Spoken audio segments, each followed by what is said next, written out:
আমরা তাদেরকে বলতে চাই, বাংলাদেশের মানুষ সিদ্ধান্ত নিয়েছে, হিন্দু মুসলমান বৌদ্ধ খ্রিস্টান, দাড়িওয়ালা টুপিওয়ালা জুব্বাওয়ালা পাগড়িওয়ালা আগামী দিন বাংলাদেশে কোরআনের রাজ কায়েম করতে চায়। কথা বলুন ঠিক না বেটে? এটা করতে গেলে শুধু মিছিল মিটিং এর মাধ্যমে সীমাবদ্ধ থাকলে চলবে না। আপনাকে আমাকে পাড়ায় পাড়ায়, বাড়িতে বাড়িতে, ঘরে ঘরে, মহল্লায় মহল্লায় ইসলামের দুর্গ গড়ে তুলতে হবে। কথা বলুন ঠিক না বেটে? যে পথে আল্লামা সাঈদী, যে পথে মুজাহিদ, যে পথে নিজামী রক্ত দিয়েছেন, এই বাংলার জমিনে 50টা বছর কোরআনের দাওয়াত দিয়েছেন, বাতিলের সাথে কোনো আপোষ করেন নাই। কথা বলুন ঠিক না বেটে? 13.5 বছর পর্যন্ত জেলখানায় ছিলেন, বাতিলের সাথে কোনো আপোষ করেননি। ওই আল্লামা সাঈদীর রেখে যাওয়া অসমাপ্ত কাজকে বাস্তবায়ন করতে হলে আগামী দিনে বাংলাদেশে ইসলামকে সংসদে নিতে হবে। সেই সংসদ গঠন করতে হলে আবারও রক্ত দিতে হবে, জীবন দিতে হবে, জেলে যাওয়ার লাগতে পারে, ফাঁসির কাস্টে যাওয়ার লাগতে পারে। কারা কারা রাজি? 2 হাত তুলে আল্লাহ তাআলাকে দেখাও।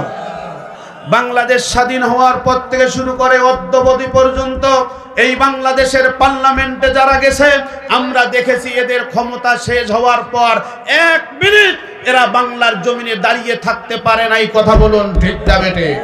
তার কারণ হলো এরা ভালো করে জানে যে আমরা যেই ওয়াদা দিয়েছি এই আমানত রক্ষা করতে পারি নাই। আমরা যে চোর, আমরা যে বাটপার, আমরা যে দেশের টাকা লুট করে বিদেশে পাচার করেছি, তার মানে আমার ভাত জুটবে জেলখানায়, আমি খোলামেলা চলতে পারবো না, যার জন্য এরা পালিয়ে গেছে। কথা বলুন ঠিক না বেটে? বাংলাদেশের মানুষ সজাগ হয়েছে। আগামী দিনে বাংলাদেশের পার্লামেন্ট গঠন হবে ইনশাআল্লাহ। আর কোন চোর বাটপারকে আমরা জায়গা দিব না। কথা বলুন ঠিক না বেটে? এই 54 বছরে চোর বাটপারের সমস্ত খেলা আমাদের দেখা শেষ হয়ে গেছে। আগামী দিন বাংলাদেশের পার্লামেন্ট হবে ন্যায় ইনসাফ ভিত্তিক। বাংলাদেশ বৈষম্য বিরোধী ছাত্র আন্দোলনদেরকে সাথে নিয়ে এই বাংলাদেশ বৈষম্যহীন একটা বাংলাদেশ গঠন করা হবে। এতে যদি রক্ত দিতে হয় রক্ত দিতে হবে, জীবন দিতে হবে। কারা কারা রাজি আছি? 2 হাত তুলে আল্লাহ তাআলাকে দেখায়। আমরা দেখলাম এই বাংলাদেশের পার্লামেন্টে 2 জন সূর্য সন্তান, ফখরুদ্দিন আর মঈনুদ্দিন। বাংলাদেশের পার্লামেন্ট ক্ষমতায় আসার পরে ফখরুদ্দিন আর মঈনুদ্দিন দেখলো যে যারা ক্ষমতায় আসছে বাংলাদেশের, এরা অধিকাংশ চোর আর বাটপার। কথা বলুন ঠিক না বেঠি? তদানীন্তন সময়ের 2 জন মন্ত্রী, নাম হচ্ছে আলী হাসান মোহাম্মদ মুজাহিদ এবং মাওলানা শহীদ মতিউর রহমান নিজামী রহিমাহুল্লাহ। তারা তখন চ্যালেঞ্জ ছুড়ে দিয়ে বলল, আমরা চ্যালেঞ্জ করে বলতে চাই, আমরা যেই দপ্তরের দায়িত্ব পেয়েছিলাম, আমরা যেই চেয়ারের মন্ত্রী ছিলাম, আমাদের এই মন্ত্রণালয় থেকে যদি কেউ 1 টাকার দুর্নীতি বের করতে পারে, 1 পয়সার দুর্নীতি বের করতে পারে, আমরা বাংলার জমিনে আর রাজনীতি করব না। কথা বলুন ঠিক না বেটে? ওই দিন এই বাংলাদেশের কুলাঙ্গাররা ওই চ্যালেঞ্জকে গ্রহণ করে নাই। দেখা গেল বাংলাদেশ স্বাধীন হওয়ার 50 বছর পর ওই ভুয়া কথা বলে, ভুয়া তথ্য দিয়ে সোনার মানুষগুলিকে মানবতা বিরোধী মামলায় অন্যায়ভাবে হত্যা করেছিল। কথা বলুন ঠিক না বেটে? আমরা তাদেরকে বলবো, যারা এই আমানতের দায়িত্ব পালন করেছেন বাংলাদেশের পার্লামেন্টে, এদেরকে যারা অন্যায়ভাবে হত্যা করেছে, শহীদ করে দিয়েছে, সেই বাংলাদেশ এখনো আছে, ওই বাংলাদেশের অফিস আদালত এখনো আছে, ওই বাংলাদেশের খাতা কলম এখনো আছে, ওই ফাঁসির রশি এখনো আছে। যারা মানবতা বিরোধী মামলায় এই সোনার মানুষগুলিকে অন্যায়ভাবে শহীদ করেছে, এই বাংলার জমিনের মানুষ তাদেরকে ফাঁসির কাস্টে দেখতে চায়। কথা বলুন ঠিক না বেটে? অতএব আগামী দিনে এই বাংলার জমিনে ওই ফ্যাসিস্টদের ফাঁসি কার্যকর করতে হবে, 1 চুল পরিমাণ ছাড় দেওয়া হবে না। আমরা দেখেছিলাম 5ই আগস্টের আগে তাফসীর মাহফিলের উপরে 144 জারি হতো। বলুন ঠিক না বেটে? এখন দেখি আমাদের বন্ধু সুলভ কিছু ভাই, এরাও তাফসীর মাহফিলে বাধা দিচ্ছে, বক্তাদেরকে বিভিন্ন হুমকি ধুমকি দিচ্ছে। আমরা বলতে চাই, আমরা আপনাদের শত্রু নই, আমরা আপনাদের বন্ধু। আপনারা জাহান্নামের কিনারে দাঁড়িয়ে আছেন, আমরা আপনাদেরকে জাহান্নামের কিনার থেকে জান্নাতে নিতে চাই। কথা বলুন ঠিক না বেটে? যারাই কোরআনকে অপমাননা করবে, এই বাংলার জমিনের মানুষ তাদের রক্ত দিয়ে হলেও, জীবন দিয়ে হলেও কোরআনের পক্ষে কাজ করবে। কথা বলুন ঠিক না বেঠিক? আমরা কোরআনের সৈনিক, আমরা জীবন দিতে শিখেছি, বাতিলের সাথে আপোষ করতে শিখি নাই। কোরআনের কারণে যদি আমাদের বিবিকে বিধবা করতে হয়, আমরা বিধবা করতে রাজি আছি। সন্তানকে এতিম করতে হয়, এতিম করতে রাজি আছি। বাতিলের পা চাটা গোলামি করতে রাজি নই। কারা কারা রাজি? দুই হাত তুলে আল্লাহ তাআলাকে দেখায়। জুলাই অভ্যুত্থানের পরে বাংলাদেশের যুবকরা সিদ্ধান্ত নিয়েছে জালিমদের অত্যাচার আর সহ্য করা যাবে না। এই জালিমদের জন্য সবার আগে যুবকরাই রক্ত দিয়েছে। কথা বলুন ঠিক না বেঠিক? এই যুবকরা বাতিলকে হঠাতে যে অগ্রণী ভূমিকা পালন করেছে, তাদের রক্তের বিনিময়ে এই সোনার বাংলাদেশ আমরা পেয়েছি। কথা বলুন ঠিক না বেঠিক? আজকে বাংলাদেশের মানুষ তাদের মোড় ঘুরে নিয়েছে। ডাকসু আর জাকসুতে যুবকরা দেখাই দিয়েছে আপনারা কাকে ভোট দেবেন, কোন চরিত্রবান লোকদেরকে নেতার কাতারে দাঁড় করাবেন। ডাকসু আর জাকসু তার প্রমাণ করেছে। কথা বলুন ঠিক না বেঠিক? অতএব আগামী দিন এই বাংলাদেশ হচ্ছে ইসলামের, এই বাংলাদেশ হবে কোরআনের। তার আলামত আমরা পেয়েছি ডাকসু আর জাকসুতে। কথা বলুন ঠিক না বেঠিক? অতএব আপনার আমার সন্তানকে যদি আমরা তাদের আমানতদারিতার সাথে রক্ষা করতে পারি, এই বাংলার জমিন হবে সাদিক কাইয়েমদের জমিন, এই বাংলার জমিন হবে কোরআনের জমিন। বাতিলের সাথে আর কোনো আপোষ হবে না। কথা বলুন ঠিক না বেঠিক? চ্যানেলটি সাবস্ক্রাইব করে আমাদের সঙ্গেই থাকুন। আউযু বিল্লাহি মিনাশ শাইতানির রাজীম। বিসমিল্লাহির রহমানির রহিম। والذين هم لأماناتهم وعهدهم راعون।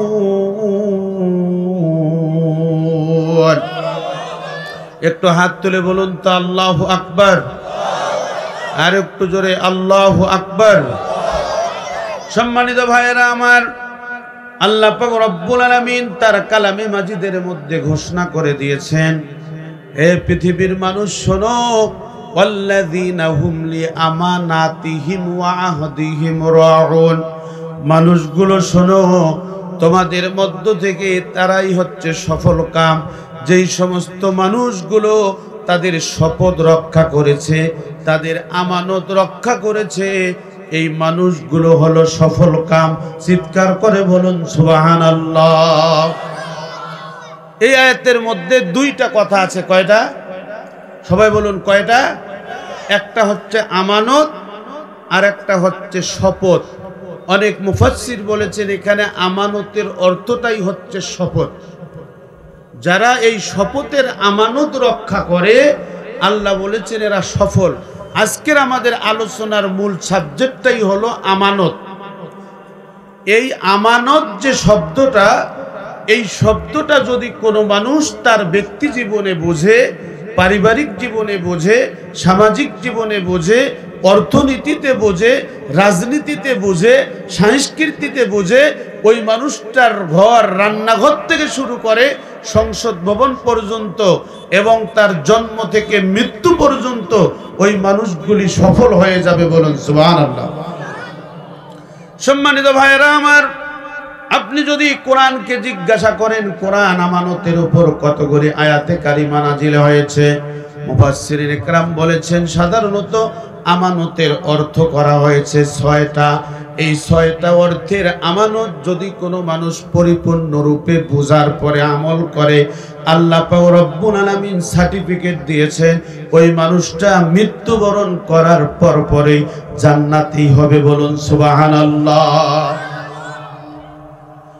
আমানত এমন একটা জিনিস, মনে করেন আপনাকে ১০ টাকা কেউ রাখতে দিয়েছে, ২০ টাকা কেউ রাখতে দিয়েছে, এটা একটা আমানত। কথা দিয়েছে, এটা একটা আমানত। আপনাকে গোপন কিছু গচ্ছিত সম্পদ রাখতে দিয়েছে, এটা হচ্ছে আমানত।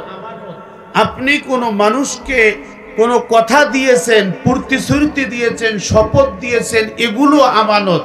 আজকে বাংলাদেশে গোটা পৃথিবীর দিকে তাকালেই দেখা যায় যে পৃথিবীর মানুষগুলো অধিকাংশ আমানতকে তারা আমানত রক্ষা না করার কারণে অধিকাংশ মানুষ জাহান্নামের দিকে যাচ্ছে। চিৎকার করে বলুন নাউজুবিল্লাহ। সম্মানিত ভাইরা আমার, কালামে মাজিদ প্রথমত আমানতের অর্থ করেছেন শপথ, তারপরের অর্থটা করেছেন ইন্না আরাদনাল আমানাতা আলাস সামাওয়াতি ওয়াল আরদি ওয়াল জিবালি ফাআবাইনা আইয়াহমিলনাহা ওয়া আশফাকনা মিনহা ওয়া হামালাহাল ইনসান ইন্নাহু কানা যালুমান জাহুলা।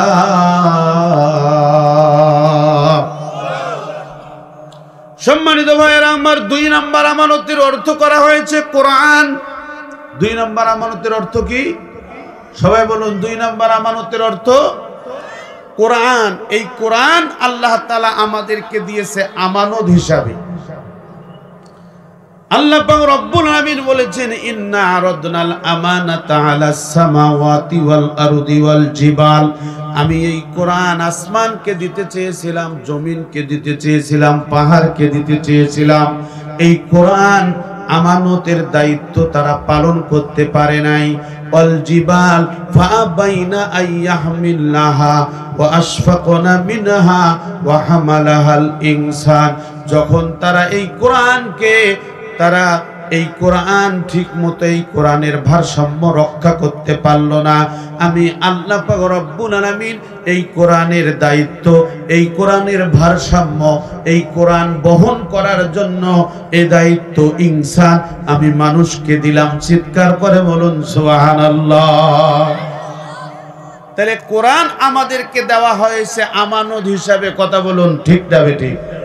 কোরআনের একটা মৌলিক পরিচয় আমাদের শরীফুল হুজুর দিয়েছেন।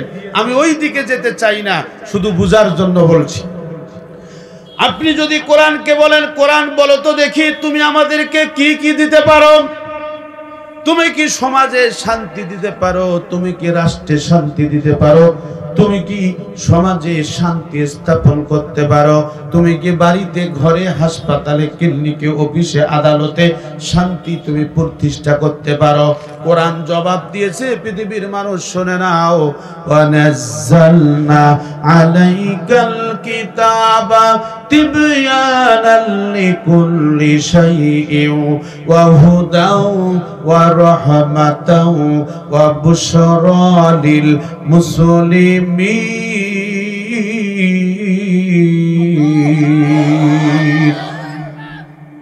একবার ডান হাত তুলে বলুন আল্লাহু আকবার। সম্মানিত ভাইরা আমার, কোরআন বলছে শোনো, আমি শুধু তাবিজ লেখার কিতাব নই, আমি শুধু মরার বাড়িতে পড়ার কিতাব নই, আমি শুধু দাওয়াত খাওয়ার কিতাব নই, আমি জিন ভূত তাড়াতে হবে এই জন্য আমি নাজিল হই নাই। ওয়ানাজ্জালনা আলাইকাল কিতাবা তিবয়ানাল লিকুল্লি শাই। এই কোরআন হচ্ছে মানুষের জীবনের, ব্যক্তি জীবন থেকে শুরু করে আন্তর্জাতিক জীবন পর্যন্ত, জন্ম থেকে মৃত্যু পর্যন্ত একটা মানুষের যাহা কিছু প্রয়োজন আছে সমস্ত প্রয়োজন মিটাবার জন্য আমি আল্লাহ তাআলা এই কোরআনে সমস্ত সমস্যার সমাধান দিয়েছি। চিৎকার করে বলুন সুবহানাল্লাহ। আজকে বাতিলরা কোরআন সহ্য করতে পারছে না। কথা বলুন ঠিক না বেটি? গত কয়েকদিন আগে আমরা দেখেছিলাম 5ই আগস্টের আগে তাফসীর মাহফিলের উপরে 144 জারি হতো। বলুন ঠিক না বেটি? এখন দেখি আমাদের বন্ধু সুলভ কিছু ভাই, এরাও তাফসীর মাহফিলে বাধা দিচ্ছে, বক্তাদেরকে বিভিন্ন হুমকি ধুমকি দিচ্ছে। আমরা বলতে চাই, আমরা আপনাদের শত্রু নই, আমরা আপনাদের বন্ধু। আপনারা জাহান্নামের কিনারে দাঁড়িয়ে আছেন, আমরা আপনাদেরকে জাহান্নামের কিনার থেকে জান্নাতে নিতে চাই। কথা বলুন ঠিক না বেটি? কিছুদিন আগে একজন হিন্দু, আপনারা দেখেছেন, অপূর্ব পাল জাহাঙ্গীরনগর বিশ্ববিদ্যালয়ে কোরআন অবমাননা করেছে। কথা বলুন ঠিক না বেঠে? আমরা মুসলিম উম্মাহ শান্তশিষ্টের পরিচয় দিয়েছি, কেননা আমরা দাঙ্গা হাঙ্গামায় বিশ্বাসী নই। আজকে প্রত্যেকটা রন্ধ্রে রন্ধ্রে ষড়যন্ত্র চলছে মুসলিম আর হিন্দুর মধ্যে কিভাবে দাঙ্গা সৃষ্টি করা যায়। কথা বলুন ঠিক না বেঠিক? আমি যদি আপনাদেরকে প্রশ্ন করি যে আপনার জীবনের মধ্যে আপনার বিবিকে, আপনার বাচ্চাকে, আপনার মাকে, আপনার বাবাকে, আপনার বাড়ি ঘর জমি জায়গা সম্পদের চেয়ে আপনি কাকে বেশি ভালোবাসেন? আপনি কি কোরআনকে ভালোবাসেন না মা বাবাকে ভালোবাসেন? আমরা সবাই জবাব দিব যে আমরা কোরআনকে ভালোবাসি। কথা বলুন ঠিক না বেঠিক? আমরা বাংলাদেশের প্রশাসনকে বলতে চাই, বাংলাদেশের মুসলমানদের রক্ত এখনো শরীরের মধ্যে আছে, মিশে যায়নি। অতএব কোরআন অবমাননাকারীদের দৃষ্টান্তমূলক শাস্তি দিতে হবে। আগামীতে আর কেউ যেন কোনো ধর্ম নিয়ে কটূক্তি করার সাহস না পায়। কথা বলুন ঠিক না বেঠিক? শুধু হিন্দু, বৌদ্ধ, খ্রিস্টান, মুসলিম, নাস্তিক, মুরতাদরা কেন, যারাই কোরআনকে অপমাননা করবে এই বাংলার জমিনের মানুষ তাদের রক্ত দিয়ে হলেও, জীবন দিয়ে হলেও কোরআনের পক্ষে কাজ করবে। কথা বলুন ঠিক না বেঠিক? আমরা কোরআনের সৈনিক, আমরা জীবন দিতে শিখেছি, বাতিলের সাথে আপোষ করতে শিখি নাই। কোরআনের কারণে যদি আমাদের বিবিকে বিধবা করতে হয় আমরা বিধবা করতে রাজি আছি, সন্তানকে এতিম করতে হয় এতিম করতে রাজি আছি, বাতিলের পা চাটা গোলামি করতে রাজি নই। কারা কারা রাজি? দুই হাত তুলে আল্লাহ তাআলাকে দেখা। লিল্লাহে তাকবীর। কোরআন আছে যেখানে, হাদিস আছে যেখানে, লিল্লাহে তাকবীর। সম্মানিত ভাইরা আমার, দেখুন তারা কোরআন অবমাননা করলো কেন? মুসলমানদের তো হাদিস শরীফ আছে, বুখারী শরীফ আছে, নবী রাসূলদের জীবনী আছে, অনেকগুলো বই আছে, ইসলামী সাহিত্য আছে। এগুলো নিয়ে তাদের মাথা ব্যথা নাই কেন? যারা দুষ্কৃতিকারী এদের টার্গেট হলো এমন একটা জায়গায় আঘাত দিতে হবে যাতে করে মুসলমানেরা তাদের কলিজায় আঘাত পায় আর মুসলমান আর অমুসলিমের মধ্যে দাঙ্গা সৃষ্টি হয়। এই জন্য তারা ধর্মীয় কিতাব নিয়ে ছিনিমিনি খেলছে। কথা বলুন ঠিক না বেঠিক? আমরা বলতে চাই সাবধান হয়ে যাবেন। মুসলমানরা তাদের জীবনের শ্রেষ্ঠ আমানত হিসাবে কোরআনকে গ্রহণ করে নিয়েছে।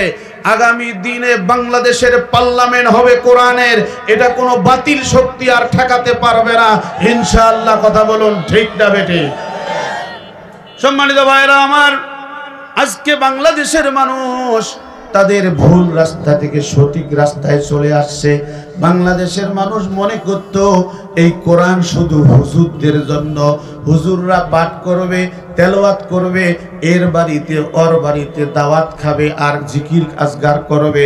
কিন্তু কোরআন দিয়ে রাষ্ট্র পরিচালনা করা যায়, কোরআন দিয়ে মন্ত্রণালয় পরিচালনা করা যায়, এটা বাংলাদেশের মানুষ এর আগে জানতো না। কথা বলুন ঠিক না বেঠিক? কোরআনকে যদি আপনি প্রশ্ন করেন, কোরআন বলো তো দেখি তুমি কাদেরকে পথ দেখাবে, কোরআন উত্তর দিয়েছে যালিকাল কিতাবু লা রাইবা ফি হুদাল লিল মুত্তাকিন। কোরআন বলেছে শোনো, এই কিতাবের মধ্যে কোনো সন্দেহ নাই, এই সেই কিতাব যেই কিতাব লাউহে মাহফুজে সংরক্ষিত আছে। আর এই কিতাবটা কি করবে? হুদাল্লিল মুত্তাকিন, যেই মুত্তাকিনরা এই কোরআনকে আমানত হিসাবে গ্রহণ করবে ওই শ্রেণীর মুত্তাকিদেরকে আল্লাহ তাআলা পথ দেখাবে। কথা বলুন ঠিক না বেঠিক? এবার আমার দিকে আসেন, এদিকে দেখেন। আল্লাহ বললেন এই কোরআন তোমাদের কাছে আমানত দিলাম। আল্লাহ কি বলল? কথা বলেন না কেন ভাই? কথা বোঝেন না? কোরআন আমাদেরকে দিলেন আমানত।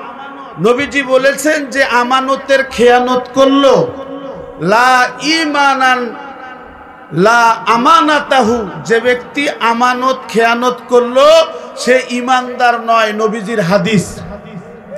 আরেকটা হাদিসে বলা হয়েছে যে ব্যক্তি আমানত খেয়ানত করলো সে আমার উম্মত নয়। এখন কোরআন বলছে যে এটা তোমাদেরকে আমানত দেওয়া হলো, কোরআন বলছে আমি সমস্ত সমস্যার সমাধান, আর আপনি বুদ্ধিজীবী, আপনি হচ্ছেন রাজনীতিবিদ, আপনি বলতেছেন আমরা কোনো ব্যক্তির নামে বলছি না, বাংলাদেশের কিছু নামধারী মুসলমান আছে, এরা নামাজে কোরআন মানবে, রোজায় কোরআন মানবে, হজে কোরআন মানবে, পর্দায় কোরআন মানবে, কিন্তু কোরআন দিয়ে রাষ্ট্র পরিচালিত হোক এইটা তারা চায় না। কথা বলুন ঠিক যাবে ঠিক? এরা কারা? এরা আপনার আমার ডানে বামে আছে, সামনে পিছনে আছে। আমরা বলতেছি অমুকে মুশরিক হয়ে গেছে, ওর ঈমান নাই, ও পূজা মণ্ডপে গেছে কেন? হায় রে ফতোয়া! আমার দৃষ্টিতে আই ক্যান চ্যালেঞ্জ, আপনাদের সাথে চ্যালেঞ্জ করছি, আসুন বাংলাদেশে অনেক নামধারী মুসলমান মুশরিক ঘোরাফেরা করতেছে, আমাদের ডানে, আমাদের বামে, আমাদের সামনে, আমাদের পিছনে, আমাদের চোখের সামনে দাড়িওয়ালা, টুপিওয়ালা, পাঞ্জাবিওয়ালা, জুব্বাওয়ালা, পাগড়িওয়ালা মুশরিক, রোজাদার, ইমানদার মুশরিক ঘোরাফেরা করতেছে। আমরা এটা বোঝার চেষ্টা করি না। কথা বলুন ঠিক না বেঠিক? সম্মানিত ভাইরা আমার, এরা কারা?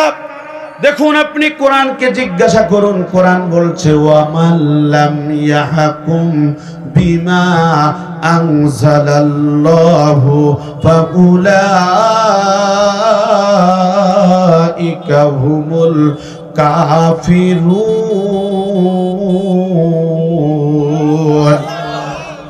আল্লাহ পাক রব্বুল আলামিন বললেন, নবী হে, পৃথিবীর মানুষগুলিকে বলে দাও অমাল্লাম ইয়াহকুম বিমা আনজালাল্লাহ, এই কোরআন আমি আল্লাহ তাআলা অবতীর্ণ করার পরে যারা কোরআনের ফয়সালা মেনে নেয় না, যারা কোরআন অনুযায়ী জীবন যাপন করে না, যারা কোরআনের সমাজ বিনির্মাণে কাজ করে না, যারা কোরআনকে শুধু দাওয়াত খাওয়ার কিতাব মনে করে, এই মানুষগুলিকে বলে দাও আমি আল্লাহ তাআলা এই কোরআন নাজিল করেছি তাদের জীবনের ফয়সালার জন্য, তাদের ব্যক্তি জীবন, তাদের পারিবারিক জীবন, তাদের রাষ্ট্রীয় জীবনে এই কোরআনের ফয়সালা তারা মেনে নেবে।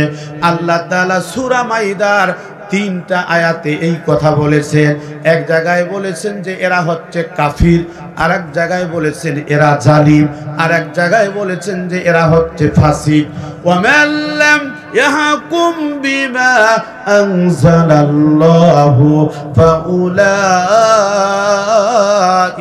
হুমুজ জালিমুন। 44 নম্বর আয়াত সূরা মাইদা, 45 নম্বর আয়াত, 47 নম্বর আয়াত, 3টা আয়াতে আল্লাহ বলেছেন ওয়া মাল্লাম ইয়াহকুম বিমা আনজালাল্লাহু ফাউলাইকা হুমুল ফাসিকুন। আল্লাহ পাক রব্বুল আলামিন বলেন, কোরআন নাজিল হওয়ার পরে এই কোরআন তাদেরকে আমানত দেওয়া হয়েছে, আমানতের দায়িত্ব দেওয়ার পরে যারা কোরআনের আমানতের দায়িত্ব খেলাপ করে, এই আমানতের দায়িত্ব যারা ঠিকমতো পালন করে নাই, এই মানুষগুলো হচ্ছে কাফের, এই মানুষগুলো হচ্ছে জালেম, এই মানুষগুলো হচ্ছে ফাসিক। কথাকার? আরো জোরে বলেন কথাকার? তাহলে আপনারা যারা নামাজ পড়ে বলতেছেন কোরআনে চোরের বিচার নাই, কোরআনের মধ্যে জেনার বিচার নাই, কোরআন দিয়ে সংসদ চলবে, এটা কোরআনে নাই, এটা হুজুরদের বানানো কথা, এই কথাগুলো যারা বলছেন, আল্লাহ বলছে সে যদি নামাজি হয়, সে রোজাদার হয়, সে মুসলমান হয়, সে নামদারি মুসলমান হোক, আর যত বড় বুজুর্গ হোক, এ হচ্ছে কাফের, এ হচ্ছে জালেম, এ হচ্ছে ফাসিক। তাহলে অমুসলিমরা মূর্তি তৈরি করে তারপরে এরা হয় মুশরিক, আর বাংলাদেশের মুসলমানরা নামাজ পড়ে যারা কোরআন বিনির্মাণে কাজ করে না, এরা নামাজ পড়ার পরে হয় কাফির। কথা বলুন ঠিক না বেঠিক? একটা কথা কি আমি কোরআনের বাইরে বলেছি? আমানত।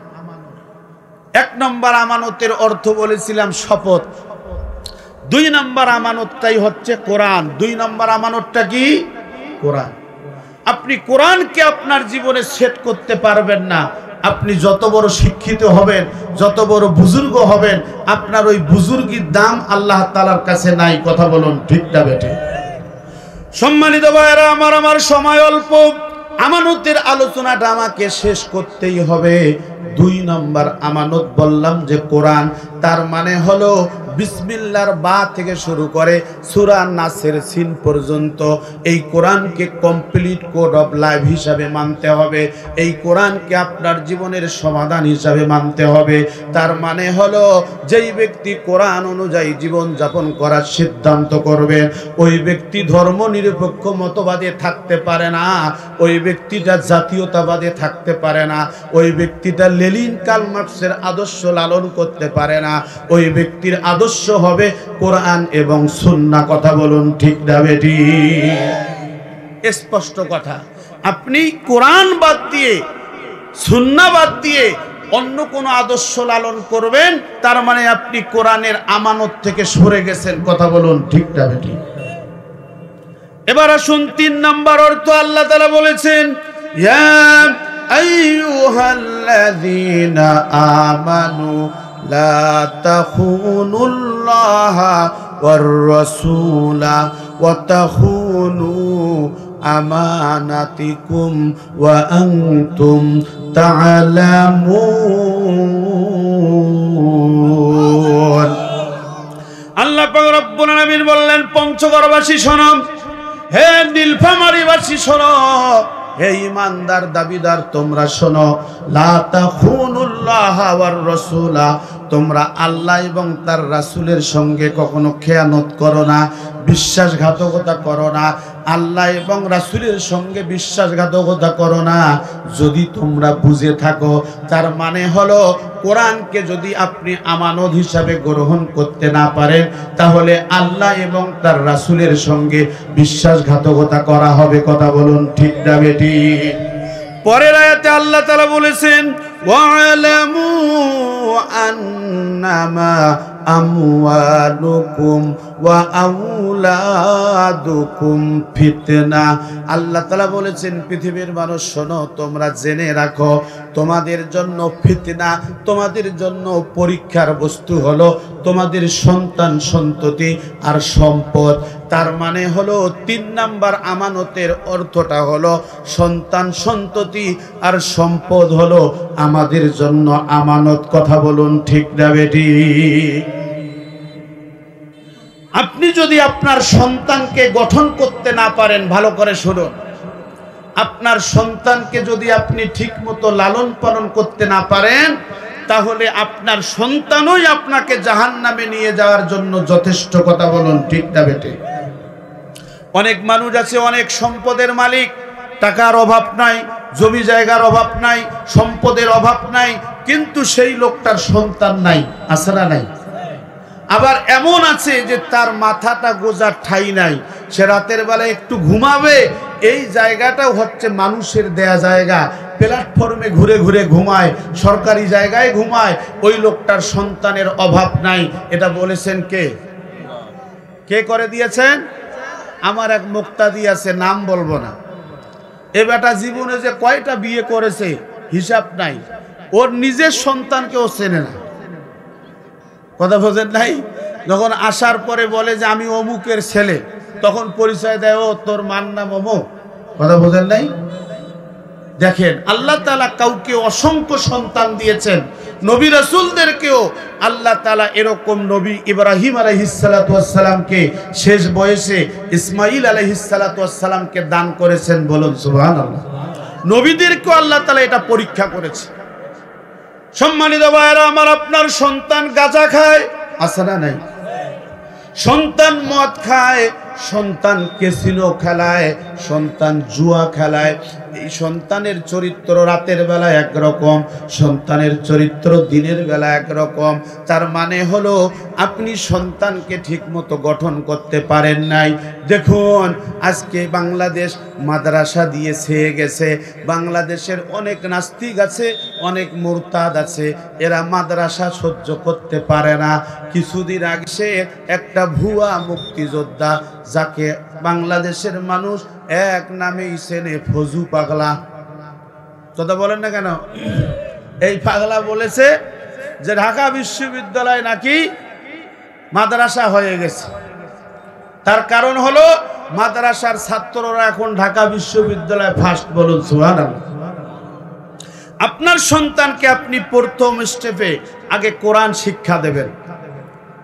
আপনি ক্লাস 5 পর্যন্ত মাদ্রাসায় রাখেন, এরপরে দাখিল পর্যন্ত মাদ্রাসায় রাখেন, আলিম পর্যন্ত মাদ্রাসায় রাখেন, এরপরে দেখেন বাংলাদেশের বড় বড় ভার্সিটিগুলো এখন মাদ্রাসার ছাত্রদের দখলে। তার কারণ হলো জুলাই অভ্যুত্থানের পরে বাংলাদেশের যুবকরা সিদ্ধান্ত নিয়েছে জালিমদের অত্যাচার আর সহ্য করা যাবে না। এই জালিমদের জন্য সবার আগে যুবকরাই রক্ত দিয়েছে। কথা বলুন ঠিক না বেটে? এই যুবকরা বাতিলকে হটাতে যে অগ্রণী ভূমিকা পালন করেছে, তাদের রক্তের বিনিময়ে এই সোনার বাংলাদেশ আমরা পেয়েছি। কথা বলুন ঠিক না বেটে? আজকে বাংলাদেশের মানুষ তাদের মোড় ঘুরে নিয়েছে। ডাকসু আর জাকসুতে যুবকরা দেখাই দিয়েছে আপনারা কাকে ভোট দেবেন, কোন চরিত্রবান লোকদেরকে নেতার কাতারে দাঁড় করাবেন। ডাকসু আর জাকসু তার প্রমাণ করেছে। কথা বলুন ঠিক না বেটে? অতএব আগামী দিন এই বাংলাদেশ হচ্ছে ইসলামের, এই বাংলাদেশ হবে কোরআনের। তার আলামত আমরা পেয়েছি ডাকসু আর জাকসুতে। কথা বলুন ঠিক না বেটে? অতএব আপনার আমার সন্তানকে যদি আমরা তাদের আমানতদারিতার সাথে রক্ষা করতে পারি, এই বাংলার জমিন হবে সাদিক কাইয়েমদের জমিন, এই বাংলার জমিন হবে কোরআনের জমিন। বাতিলের সাথে আর কোনো আপোষ হবে না। কথা বলুন ঠিক না বেটে? আপনাকে আমাকে সিদ্ধান্ত নিতে হবে। এটা ডাকসু আর জাকসুতে যারা আছে এরা হাইব্রিড শিক্ষিত, আপনার আমার মতো ওই অল্প শিক্ষিত নয়। এরা ভালো করে বুঝেছে এই বাংলাদেশের আমানতের দায়িত্বটা কার হাতে দিতে হবে। অতএব আপনাকে আমাকে ওই সিদ্ধান্ত নিতে হবে। কথা বলুন ঠিক না বেঠি? সম্মানিত ভাইয়েরা আমার, কথায় কথা চলে আসে হযরত উমর রাদিয়াল্লাহু তাআলা আনহুর কাছে একজন বৃদ্ধ মানুষ আসলেন। বৃদ্ধটা এসে প্রশ্ন করলো, আমিরুল মুমিনিন, আমার সন্তান আমার সাথে বেয়াদবি করেছে, আমার সন্তান আমাকে অশ্লীল ভাষায় গালি দিয়েছে, আমার সন্তান আমাকে মারধর পর্যন্ত করেছে। আমি আপনার দরবারে বিচার দিলাম, আমার সন্তানের বিচার আপনি করবেন। সঙ্গে সঙ্গে আমিরুল মুমিনিন হযরত ওমর রাদিয়াল্লাহু তাআলা আনহু পুলিশকে পাঠাই দিল, ওই যুবক যেখানে আছে সেখান থেকেই তাকে গ্রেফতার করে আমার দরবারে নিয়ে আসো। আমিরুল মুমিনিন ওমরের নির্দেশ, ঘন্টা খানিকের মধ্যে ওই যুবককে গ্রেফতার করে হযরত ওমরের দরবারে হাজির করা হলো। চিৎকার করে বলুন সুবহানাল্লাহ। সম্মানিত ভাইয়েরা আমার, আমিরুল মুমিনিন হযরত ওমর রাদিয়াল্লাহু তাআলা আনহু প্রশ্ন করলেন, যুবক রে, তুমি কি তোমার বাবার সঙ্গে বেয়াদবি করেছো? তুমি কি তোমার বাবার সঙ্গে অশ্লীল ভাষা গালি দিয়েছো? তুমি কি তোমার বাবার গায়ে হাত তুলেছো? তুমি কি এই অপরাধের সঙ্গে জড়িত? যুবক বলেছে, আমিরুল মুমিনিন, আপনার দরবারে আমি মিথ্যা কথা বলবো না।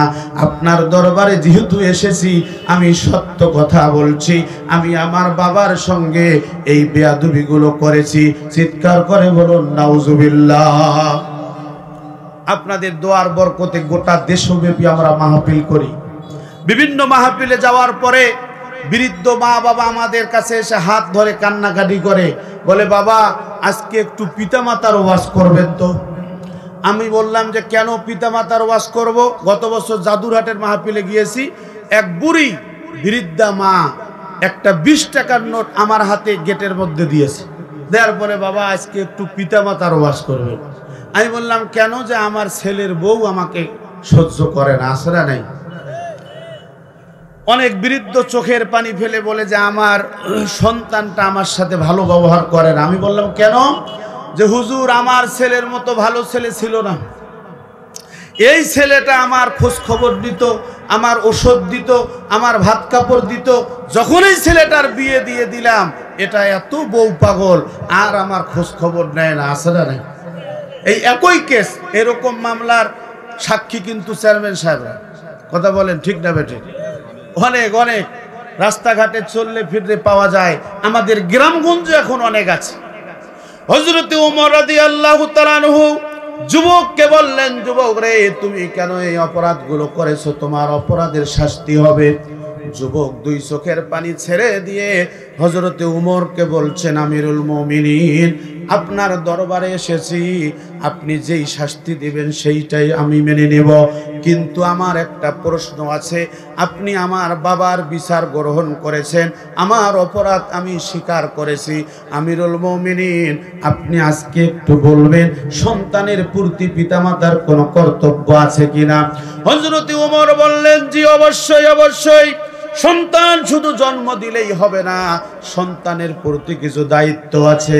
যুবক বলছে, আমিরুল মুমিনিন, আপনি আমার বাবাকে ওই দায়িত্বগুলো কি একটু বলবেন? বন্ধুগণ আমার, ব্যাখ্যায় বেশি দিব না, সংক্ষিপ্তভাবে বলছি। হযরতে ওমর ফারুক রাদিয়াল্লাহু তাআলা আনহু বললেন, এক নম্বর হচ্ছে সন্তান জন্মগ্রহণ করার পরে তার ডান কানের মধ্যে আজান দিতে হবে, বাম কানের মধ্যে ইকামত দিতে হবে। তারপরে 7 দিনের মধ্যে তার আকিকা করতে হবে। তারপর তার একটা সুন্দর নাম রাখতে হবে। তারপর কি করতে হবে? তাকে সুশিক্ষায় শিক্ষিত করাতে হবে। তারপর কি করতে হবে? তারপর তার ব্যবসা প্রতিষ্ঠান ধরাই দিতে হবে। তারপর কি করতে হবে? দিনদার পরহেজগার একটা মেয়ে দেখে বিয়ে দিতে হবে। হযরতে ওমর ফারুক রাদিয়াল্লাহু তাআলা আনহুর এই বক্তব্য শোনার পরে যুবক বললেন, আমিরুল মুমিনিন, আমার বাবা আমার জন্য এটার একটা দায়িত্ব ঠিক মতো পালন করে নাই। কথা বলুন ঠিক না বেঠিক? সন্তানও অর্থ জানে না, এরকম নাম রাখছে। কোন শিক্ষায় শিক্ষিত করছে? যেই শিক্ষার মধ্যে লক্ষ লক্ষ টাকা খরচ করলো, অথচ ওই শিক্ষার মধ্যে নৈতিকতা নাই। একটা ইংরেজি প্রাইভেট পড়ায় বাবা, যেই প্রাইভেটের মূল্য 5,000 টাকা, 10,000 টাকা, 20,000 টাকা, আর মাদ্রাসার হুজুর গিয়ে বাসায় গিয়ে আরবি শিখায়, এই বেটাকে দেয় 300 টাকা। কথা বলুন ঠিক না বেঠিক?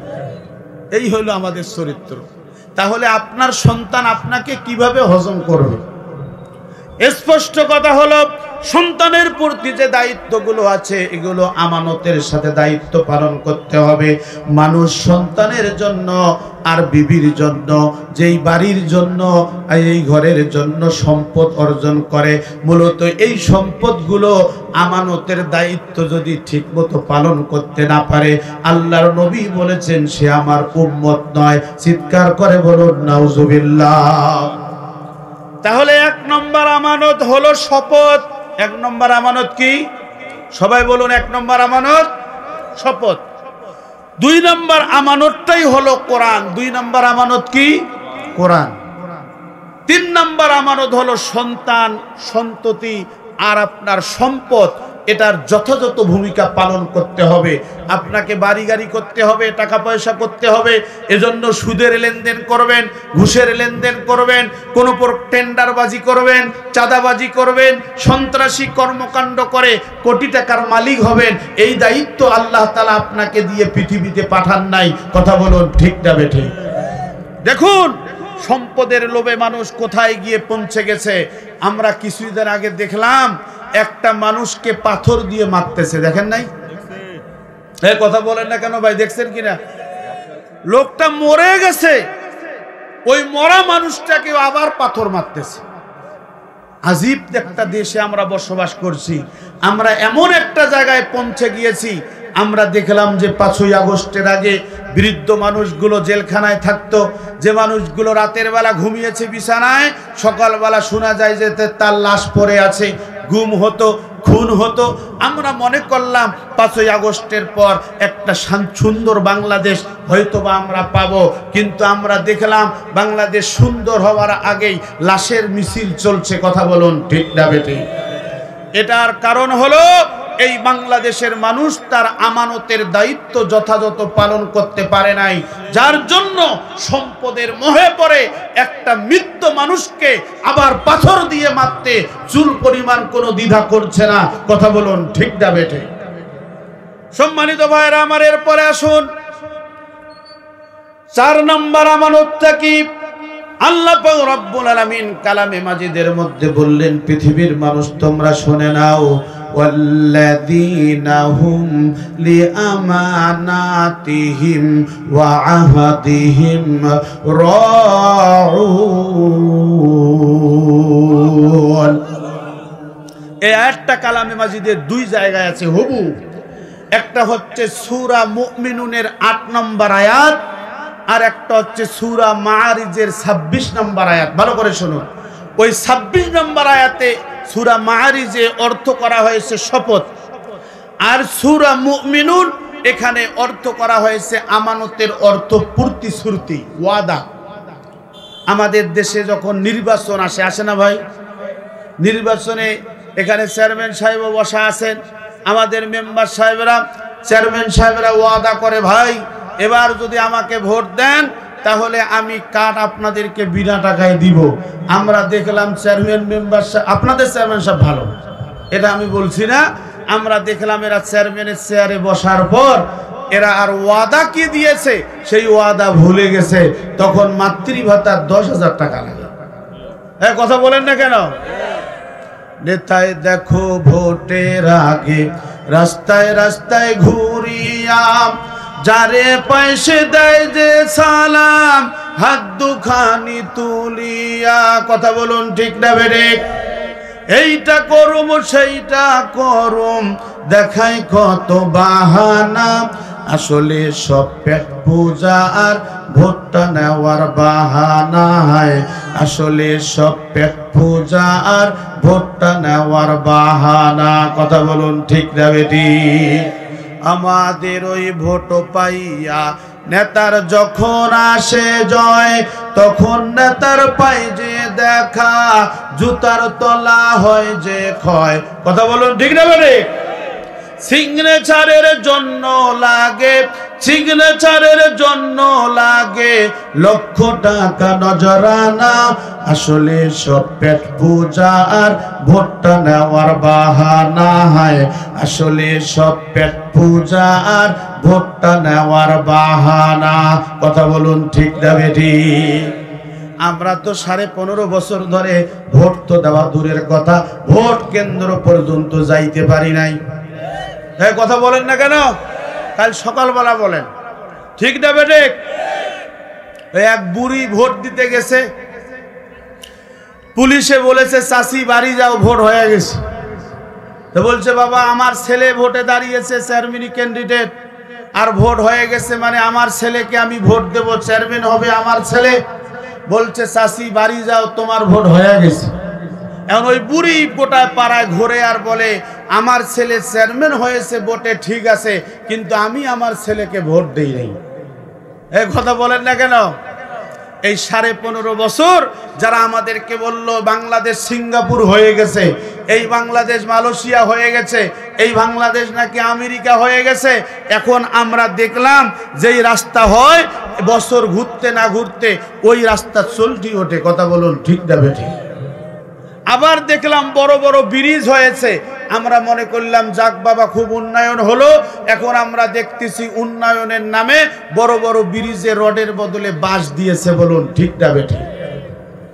এদের প্রতিশ্রুতি কি আমরা পেয়েছি? কথা বলেন না কেন? পেয়েছি। বাংলাদেশ স্বাধীন হওয়ার পর থেকে শুরু করে অদ্যাবধি পর্যন্ত এই বাংলাদেশের পার্লামেন্টে যারা গেছে আমরা দেখেছি এদের ক্ষমতা শেষ হওয়ার পর 1 মিনিট এরা বাংলার জমিনে দাঁড়িয়ে থাকতে পারে নাই। কথা বলুন ঠিক না বেটে? তার কারণ হলো এরা ভালো করে জানে যে আমরা যে ওয়াদা দিয়েছি এই আমানত রক্ষা করতে পারি নাই। আমরা যে চোর, আমরা যে বাটপার, আমরা যে দেশের টাকা লুট করে বিদেশে পাচার করেছি, তার মানে আমার ভাত জুটবে জেলখানায়, আমি খোলামেলা চলতে পারবো না, যার জন্য এরা পালিয়ে গেছে। কথা বলুন ঠিক না বেটে? বাংলাদেশের মানুষ সজাগ হয়েছে, আগামী দিনে বাংলাদেশের পার্লামেন্ট গঠন হবে ইনশাআল্লাহ, আর কোন চোর বাটপারকে আমরা জায়গা দিব না। কথা বলুন ঠিক না বেটে? এই 54 বছরে চোর বাটপারের সমস্ত খেলা আমাদের দেখা শেষ হয়ে গেছে। আগামী দিন বাংলাদেশের পার্লামেন্ট হবে ন্যায় ইনসাফ ভিত্তিক। বাংলাদেশ বৈষম্য বিরোধী ছাত্র আন্দোলনদেরকে সাথে নিয়ে এই বাংলাদেশ বৈষম্যহীন একটা বাংলাদেশ গঠন করা হবে। এতে যদি রক্ত দিতে হয় রক্ত দিতে হবে, জীবন দিতে হবে। কারা কারা রাজি আছি? 2 হাত তুলে আল্লাহ তাআলাকে দেখায়। লিল্লাহে তাকবীর। কোরআন হাদিসের আলো, লিল্লাহে তাকবীর। সম্মানিত বন্ধুগণ আমার, তার মানে হলো যারা আমাদের কাছে এতদিন প্রতিশ্রুতি দিল, ওয়াদা করলো, এই ওয়াদা যে তাদের ভুয়া ওয়াদা ছিল সেটা বাংলাদেশের মানুষ বুঝে গেছে। কথা বলুন ঠিক না বেঠিক? সম্মানিত ভাইরা আমার, এবার আসুন, 1 নম্বর হচ্ছে শপথ, 2 নম্বর হচ্ছে কোরআন, 3 নম্বর আমরা আমানতের অর্থ করলাম আমাদের সন্তান এবং সম্পদ, 4 নম্বর আমরা আমানতের অর্থ করলাম আল্লাহ তাআলা কালামে মাজিদের মধ্যে বলেছেন যে ওয়াদা তোমাদের প্রতিশ্রুতি, এই ওয়াদা রক্ষা করতে হবে। 5 নম্বর কালামে মাজিদে আল্লাহ তাআলা বলেছেন ওয়ামিন আহলিল কিতাবি মান ইনতামানুহু বিকিনতারি ওয়াদ্দিহি ইলাইক। হে পৃথিবীর মানুষ শোনো, ওই আহলে কিতাবদের মতো হইও না। ওই ইহুদিরা, ওই বড় বড় আহলে কিতাবের দাবিদাররা, তাদেরকে কোনো সম্পদ যদি দেয়া হতো, তাদের মধ্যে একটা শ্রেণী ছিল তারা সম্পদের যথাযথ ব্যবহার করত, আর একটা শ্রেণী ছিল ওমিন আহলিল কিতাবি মান ইনতামানুহু বিদিনারিল্লাহ ইউদ্দিহি ইলাইক, আর একটা শ্রেণী ছিল এরা তাদেরকে একটা পয়সা যদি আমানত দেওয়া হতো এরা আমানতের খেয়ানত করত। অতএব আহলে কিতাবরা এরা আমানত সংরক্ষণ করত না। এই আহলে কিতাবদেরকে কখনো তোমরা বিশ্বাস করবে না। কথা কার? আরো জোরে বলুন, কথা কার? সম্মানিত ভাইরা আমার, এখানে আমানতের অর্থ হলো সংরক্ষণ করা। তার মানে হলো আপনি এই বাংলাদেশের মানুষগুলিকে, যেই মানুষগুলিকে আপনি সমাজের নেতৃত্বের চোখে দেখতে চান, যেই মানুষগুলিকে ইউনিয়ন পরিষদ থেকে শুরু করে সংসদ ভবন পর্যন্ত দেখতে চান, আপনি কিন্তু ওই মানুষটাকে একটা আমানতের দায়িত্ব দিতেছেন। কথা বলুন ঠিক না বেঠিক?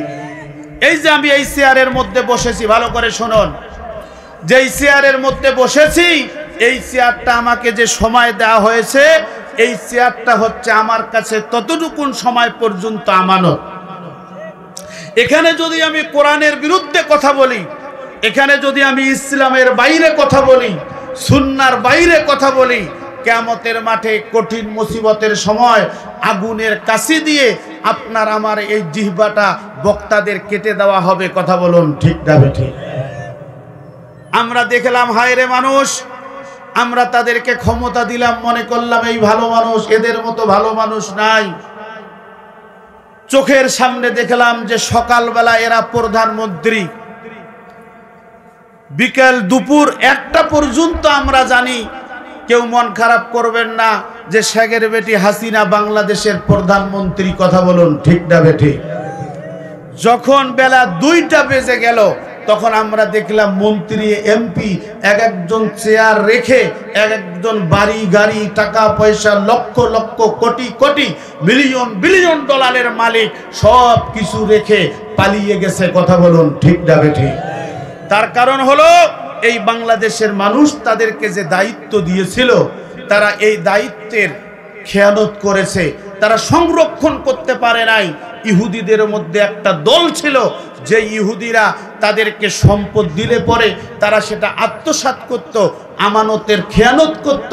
আল্লাহ তাআলা ওই আহলে কিতাব, ওই ইহুদিদের বড় বড় আলেমদেরকে দিয়ে আল্লাহ তাআলা উদাহরণ দিয়েছেন, খবরদার তোমাদের সামনেও অনেক ভালো ভালো কথা বলবে মানুষগুলি, এসে তারা নামাজ পড়বে, ভোট আসলে টুপি মাথায় দেবে, মানুষকে বেশি বেশি করে সালাম দেবে, এদেরকে তোমরা বিশ্বাস করো না। কথা বলুন ঠিক না বেঠিক?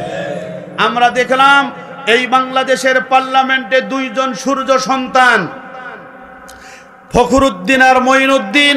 বাংলাদেশের পার্লামেন্ট ক্ষমতায় আসার পরে ফখরুদ্দিন আর মঈনুদ্দিন দেখলো যে যারা ক্ষমতায় আসছে বাংলাদেশের, এরা অধিকাংশ চোর আর বাটপার। কথা বলুন ঠিক না বেঠিক? তদানীন্তন সময়ের 2 জন মন্ত্রী, নাম হচ্ছে আলী হাসান মোহাম্মদ মুজাহিদ এবং মাওলানা শহীদ মতিউর রহমান নিজামী রহিমাহুল্লাহ। তারা তখন চ্যালেঞ্জ ছুড়ে দিয়ে বলল, আমরা চ্যালেঞ্জ করে বলতে চাই, আমরা যেই দপ্তরের দায়িত্ব পেয়েছিলাম, আমরা যেই চেয়ারের মন্ত্রী ছিলাম, আমাদের এই মন্ত্রণালয় থেকে যদি কেউ 1 টাকার দুর্নীতি বের করতে পারে, 1 পয়সার দুর্নীতি বের করতে পারে, আমরা বাংলার জমিনে আর রাজনীতি করব না। কথা বলুন ঠিক না বেঠিক?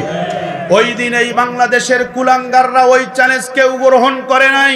দেখা গেল বাংলাদেশ স্বাধীন হওয়ার 50 বছর পর ওই ভুয়া কথা বলে, ভুয়া তথ্য দিয়ে সোনার মানুষগুলিকে মানবতা বিরোধী মামলায় অন্যায়ভাবে হত্যা করেছিল। কথা বলুন ঠিক না বেঠিক?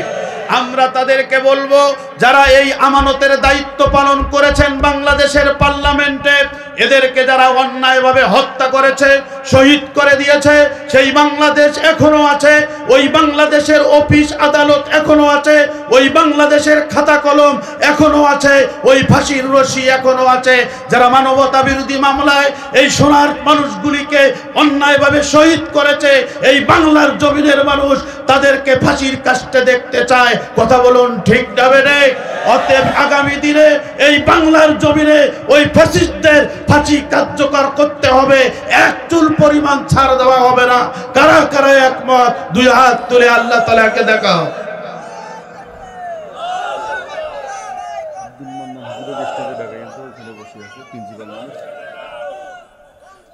লিল্লাহে তাকবীর। কোরআন আছে যেখানে, আলেম ওলামা যেখানে, মমতাজ আপা যেখানে, হাত নাড়ান না কেন? মমতাজ বুবু যেখানে, লিল্লাহে তাকবীর। সম্মানিত ভাইরা আমার, আমাদের ওস্তাদ আব্দুল মান্নান হুজুর, আবুল হাসান হুজুর ওখানে বসেছেন, একটু এদিকে আসেন, আপনি মঞ্চে বসেন। সম্মানিত ভাইরা আমার, সময় শেষের দিকে, যার জন্য আর লম্বা করছি না, আমার মূল কথা কিন্তু চলে আসছে। আসুন তাহলে, 1 নম্বর আমরা আমানতের অর্থ পেয়েছি কোরআন থেকে, শপথ। 1 নম্বর কি? সবাই বলেন না ভাই? 1 নম্বর, কালকে সকালবেলা যেন বলতে পারেন যে নাজমুল হুদা আমানতের উপরে কথা বলেছিল। আমানতের 6টা অর্থ কোরআনে পাওয়া গেছে। এই 6টা শিক্ষা যদি কোনো মানুষ গ্রহণ করে, সে মানুষটা সফল হবে। বলুন সুবহানাল্লাহ। সম্মানিত ভাইরা আমার, 1 নম্বর হলো কোরআন, 1 নম্বর হলো শপথ, 2 নম্বর হলো কোরআন, 3 নম্বর হলো সন্তান সন্ততি আর সম্পদ, 4 নম্বর হলো ওয়াদা, 5 নম্বর হলো সংরক্ষণ করা। যেই সম্পদ আপনি পাবেন, এটা সংরক্ষণ করার দায়িত্ব আপনার আমার। সম্মানিত ভাইরা আমার, এরপরে দেখুন সর্বশেষ আমানতের যেটা অর্থ কালামে মাজিদের মধ্যে পাওয়া গেছে। আল্লাহ পাক রব্বুল আলামিন বলেন, ইন্নাল্লাহা ইয়ামুরুকুম আন তুওয়াদ্দুল আমানাতি ইলা আহলিহা ওয়া ইযা হাকামতুম বাইনান নাসি আন তাহকুমু বিল আদল ইন্নাল্লাহা নি'মা ইয়া'iদুকুম বি ইন্নাল্লাহা কানা সামিআম বাসীরা। 2 হাত তুলে বলুন আল্লাহু আকবার। আরো জোরে বলুন আল্লাহু আকবার। সম্মানিত ভাইরা আমার, 6 নম্বর আমানতের অর্থ কোরআন মাজিদের মধ্যে পাওয়া গেছে সমর্থন। 6 নম্বর আমানতের অর্থ হলো সমর্থন। ভালো করে শুনুন, 6 নম্বর আমানতের অর্থ কি? সবাই বলুন, অর্থ কি?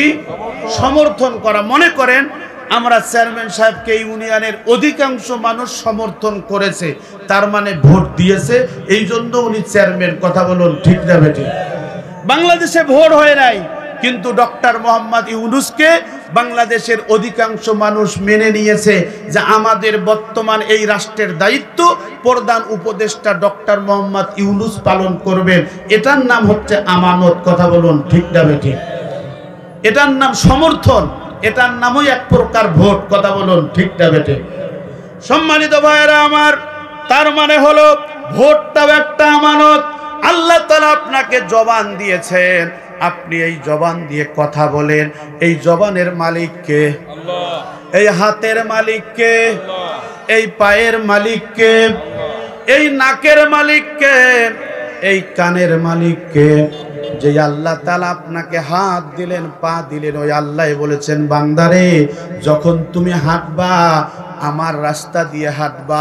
ওয়া ইবাদুর রহমানিল্লাযীনা ইয়ামশুনা আলাল আরদি হাওনা, তুমি রহমানের বান্দা হিসাবে হাঁটবা। যখন তুমি কথা বলবা সত্য কথা বলবা, যখন তুমি স্লোগান দিবা সত্য স্লোগান দিবা, আল্লাহর পথের প্রতীক হয়ে স্লোগান দিবা, আল্লাহর পথের প্রতীক হয়ে বক্তব্য দিবা, আল্লাহর পথে মানুষকে আহ্বান করবা। ও বন্ধু, তার মানে বোঝা গেল আপনি যেই পক্ষে সমর্থন করবেন, আপনি যেটার পক্ষে কথা বলবেন, এটাও একটা আমানত। আমাদের দেশের মধ্যে অনেক মানুষ বলে আপনারা তো হতে পারবেন না, আপনাদেরকে ভোটটা দিয়ে আমরা কেন আমার ভোটটা আমি নষ্ট করব। ওই দাড়িওয়ালা টুপিওয়ালারা তো পার্লামেন্টে যাইতে পারবে না। তার মানে তারা মনে করে ওই দাড়িওয়ালা টুপিওয়ালা জুব্বাওয়ালাদের দায়িত্ব হলো মসজিদ আর মাদ্রাসায়, আর লক্ষ লক্ষ কোটি কোটি টাকার চোরা কারবারি আমরা করব সংসদে, সংসদের দায়িত্ব আমাদের। কথা বলুন ঠিক না বেঠিক? এরা চোরদের ধারণা। কথা বলেন ঠিক না বেঠিক? সিটারদের ধারণা হচ্ছে হুজুর মানুষ, আপনি রাজনীতির কথা বলেন কেন? আরে বেটা, কোরআনে তো আল্লাহ তাআলা সমর্থনের কথা বলেছে। তুমি তো ওযুর ফরজ জানো না, তুমি তো গোসলের ফরজ জানো না, তুমি তো আউযুবিল্লাহ বিসমিল্লাহ ঠিকমতো পড়তে পারো না, তুমি আমানতের বোঝোটা কি? কথা বলেন ঠিক না বেঠিক?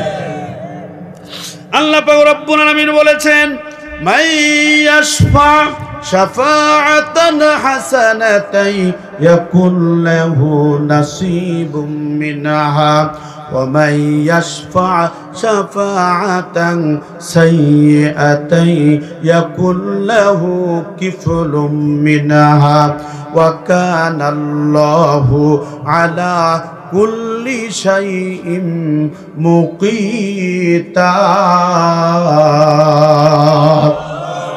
আল্লাহ পাক রব্বুল আলামিন বলেন, তুমি যেটার পক্ষে স্লোগান দিবা, তুমি যদি কোনো ভালো মানুষের পক্ষে স্লোগান দাও, যদি কোনো ভালো কাজের সমর্থন করো, ভালো কাজের সুপারিশ করো, ভালো কাজে মানুষকে আহ্বান করো, ভালো কাজে মানুষকে ডাকাও, ওই মানুষটা যতগুলি ভালো কাজ করবে ওই ভালো কাজের সওয়াব তোমার আমল নামায় যোগ হবে। চিৎকার করে বলুন সুবহানাল্লাহ। তুমি যদি কোনো মন্দ কাজের দিকে মানুষকে আহ্বান করো, তুমি যদি কোনো চাঁদাবাজ, টেন্ডারবাজ, সন্ত্রাসী কর্মকাণ্ডে যারা জড়িত এদের পিছনে যদি তুমি ঘুরঘুর করো রে বান্দা, তুমি সে যতগুলি অপরাধ করবে, যতগুলি অপকর্ম করবে, এই অপরাধ আর অপকর্মর দায়ভার তোমাকে নিতে হবে। আল্লাহ তাআলা কিয়ামতের মাঠে ফেরেশতাদেরকে দিয়ে বলবে, মশিউর রহমান, তুমি তো চেয়ারম্যান ছিলে, তুমি তো ইউনিয়নের মানুষের দায়িত্ব পালন করেছ, তোমাকে যারা ভোট দিয়েছে তুমি যতগুলি ভালো কাজ করেছ ওই ভালো কাজের সওয়াব সমস্ত মানুষের আমল নামায় যোগ হয়েছে। চিৎকার করে বলুন সুবহানাল্লাহ। আল্লাহ তাআলা বলবেন, তুমি তো বিধবাদের কার্ড দিয়েছো, টাকা পয়সা দিয়েছো, তুমি তো ওই বয়স্ক ভাতা দিয়েছো, তুমি তো রাস্তা করেছো, তুমি তো কালভার্ট করেছো, তুমি তো ব্রিজ করেছো। ওই আব্দুল্লাহ বলবে যে না আল্লাহ, আমি এই কাজগুলি তো করি নাই, আমি তো কোনোদিনও মেম্বার ছিলাম না, আমি তো কোনোদিনও চেয়ারম্যান ছিলাম না, আমি তো কোনোদিনও মন্ত্রী ছিলাম না, আমি তো কোনোদিনও এমপি ছিলাম না, আমার আমল নামায় এই সওয়াবগুলি যোগ হলো কেমনে? আল্লাহ পাক রব্বুল আলামিন বলবে, তুমি কি জানো না ওই যে আব্দুল্লাহ, ওই যে আব্দুল গফুর ন্যায় এবং ইনসাফ ভিত্তিক সমাজ বিনির্মাণে কাজ করেছে, তুমি তার পক্ষে সুপারিশ করেছো, তার পক্ষে স্লোগান দিয়েছো, তার পক্ষে মিছিল করেছো, তার পক্ষে মিটিং করেছো, সেই আমানতের দায়িত্ব পালন করেছো, সে যতগুলি ভালো কাজ করেছে সমস্ত ভালো কাজ তোমার আমল নামায় যোগ হয়েছে। বলুন সুবহানাল্লাহ। সম্মানিত ভাইরা আমার, তাহলে আর উল্টাটা এখন চিন্তা করুন। এই 15.5 বছর আমরা যাদেরকে শেলদার দিলাম, যেই চোররা আর যেই বাটপাররা আমাদের দেশের কোটি কোটি টাকা লুট করে বিদেশে পাচার করলো, আমরা যারা মিছিল করেছি, মিটিং করেছি, ক্ষমতার দাপট দেখিয়েছি, ওই অপরাধের দায়ভার আমাদের আছে না নাই? এই কথা বলেন না কেন, আছে না নাই? আমরা স্পষ্ট ভাষায় বলেছি, যারা দোষী এদের অবশ্যই অবশ্যই বিচার হবে। কথা বলুন ঠিক না বেটে? যারা নির্দোষ তারা আমাদের বন্ধু। আমরা তাদেরকে বলতে চাই, বাংলাদেশের মানুষ সিদ্ধান্ত নিয়েছে, হিন্দু মুসলমান বৌদ্ধ খ্রিস্টান দাড়িওয়ালা টুপিওয়ালা জুব্বাওয়ালা পাগড়িওয়ালা আগামী দিন বাংলাদেশে কোরআনের রাজ কায়েম করতে চায়। কথা বলুন ঠিক না বেটে? এটা করতে গেলে শুধু মিছিল মিটিং এর মাধ্যমে সীমাবদ্ধ থাকলে চলবে না। আপনাকে আমাকে পাড়ায় পাড়ায় বাড়িতে বাড়িতে ঘরে ঘরে মহল্লায় মহল্লায় ইসলামের দুর্গ গড়ে তুলতে হবে। কথা বলুন ঠিক না বেটে? যে পথে আল্লামা সাঈদী, যে পথে মুজাহিদ, যে পথে নিজামী রক্ত দিয়েছেন, এই বাংলার জমিনে 50টা বছর কোরআনের দাওয়াত দিয়েছেন, বাতিলের সাথে কোনো আপোষ করেন নাই। কথা বলুন ঠিক না বেটে? 13.5 বছর পর্যন্ত জেলখানায় ছিলেন, বাতিলের সাথে কোনো আপোষ করেননি। ওই আল্লামা সাঈদীর রেখে যাওয়া অসমাপ্ত কাজকে বাস্তবায়ন করতে হলে আগামী দিনে বাংলাদেশে ইসলামকে সংসদে নিতে হবে। সেই সংসদ গঠন করতে হলে আবারও রক্ত দিতে হবে, জীবন দিতে হবে, জেলে যাওয়ার লাগতে পারে, ফাঁসির কাস্টে যাওয়ার লাগতে পারে। কারা কারা রাজি? 2 হাত তুলে আল্লাহ তাআলাকে দেখাও।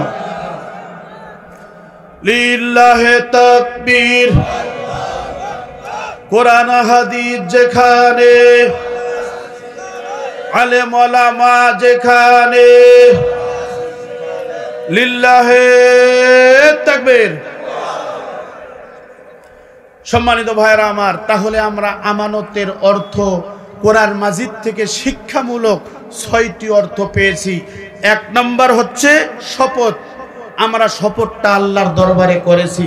আল্লাহ বলেছেন, আলাস্তু বিরব্বিকুম, আমি কি তোমাদের রব নই? আমরা বলেছি ক্বালু বালা, হ্যাঁ আপনি আমাদের রব। 2 নম্বরটা হচ্ছে আল্লাহ আমাদেরকে কোরআন দিয়েছেন। এই কোরআন দাওয়াত খাওয়ার কিতাব নয়, এই কোরআন রাষ্ট্র গঠন করার কিতাব। কথা বলুন ঠিক না বেটে? 3 নম্বর হচ্ছে সন্তান সন্ততি আর আপনার সম্পদ। এই আমানতদারিতা যথাযথভাবে পালন করতে হবে। 4 নম্বর হলো যেই ওয়াদা আমরা দিব, মঞ্চে যেটা বলবো, রাজপথে যেটা বলবো, বাড়িতেও সেটা বলবো, পাড়ায় সেটা বলবো, মহল্লায় সেটা বলবো, সেটাকে আমরা বাস্তবায়ন করব। কথা বলুন ঠিক না বেটে? 5 নম্বর হলো সেটাকে আমরা সংরক্ষণ করব। আর 6 নম্বর হচ্ছে, যেহেতু রাষ্ট্রের ক্ষমতা পরিবর্তনের সময় এসেছে, আগামী দিনে বাংলাদেশকে ইসলামিক রাষ্ট্র হিসাবে গঠন করতে হলে এখন টুপিওয়ালারা ঐক্যবদ্ধ হয়েছে। টুপিওয়ালাদের বাক্স একটাই হবে। অতএব আর কোনো মত নয়, আর কোনো মত পার্থক্য নয়, আর কোনো ইখতিলাফ নয়। একটাই স্লোগান, ইসলাম থাকবে যেখানে, আমার ভোটটা যাবে সেখানে। কথা বলুন ঠিক না বেটে? এই আমানত যদি রক্ষা করতে পারি, এহকালে শান্তি, পরকালে মুক্তি মিলবে ইনশাআল্লাহ। আল্লাহ তাআলা আমাদেরকে আমল করার তৌফিক দান করুন। সকলে বলছি আল্লাহুম্মা আমিন।